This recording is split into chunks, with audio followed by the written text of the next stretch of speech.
What's your take? Well, so much for the Republican backbone in defense of Ukraine.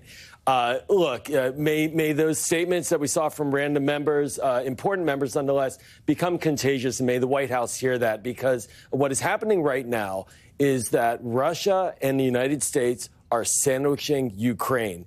We are watching in real time the combination of Vladimir Putin and Donald Trump deciding how to divide up Ukraine. And this is very dangerous. This is reminiscent of 1938 when Russia and Germany joined to divide up Poland. And then they argued there was going to be stability and peace in Europe. And of course, we know that was a precursor to a major war. So hopefully the White House is understanding, somebody in there is understanding that what they are setting up is no peace. They are not setting up a negotiation.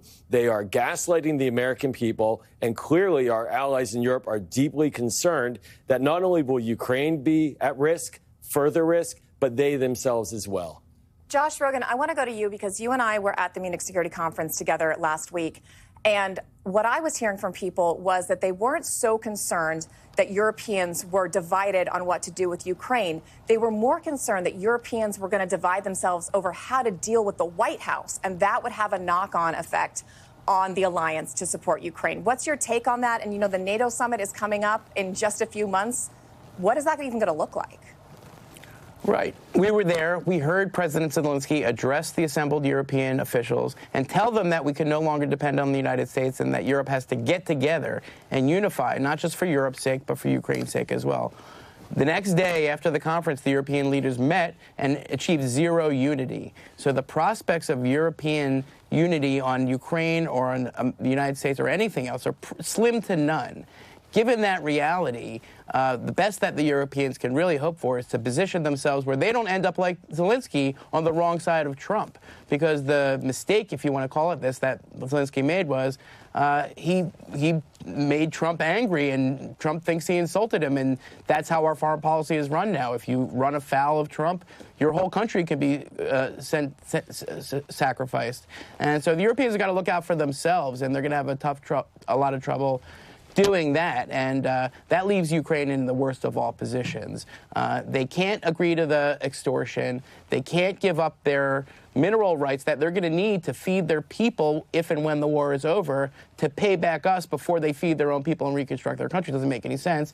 And they certainly can't do it in exchange for nothing. What they need is security guarantees, and what they need is to be at the table during the negotiations over their own future.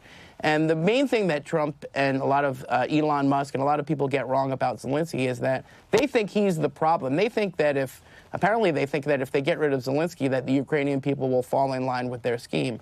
That's wrong. Zelensky, elections or no elections, represents what the Ukrainian people want. And what the Ukrainian people want is to not live on their knees.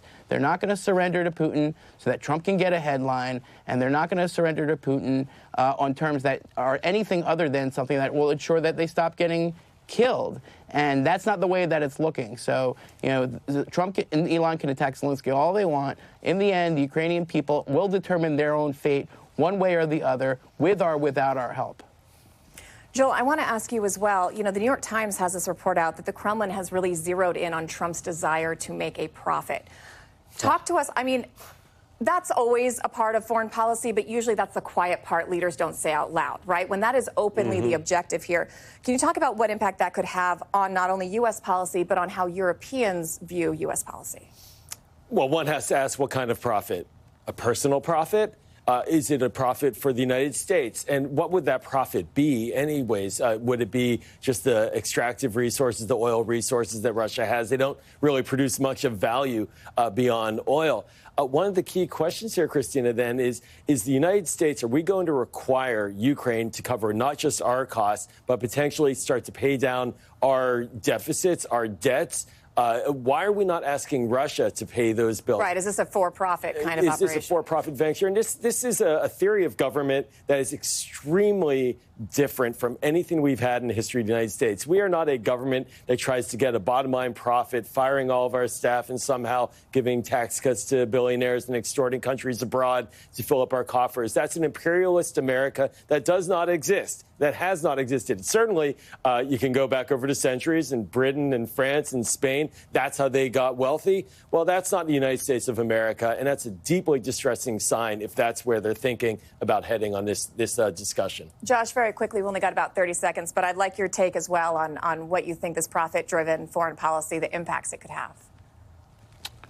Right. The value of U.S. assistance to Ukraine is in establishing a safe and secure Ukraine for Europe so that we can have a safe and secure world, and that cannot be achieved by allowing Russia to succeed in its invasion. So while we might get a short-term profit off of plundering an ally, the long-term risk is that it plunges the region into disaster, which will be a terrible loss for Trump and for the United States of America.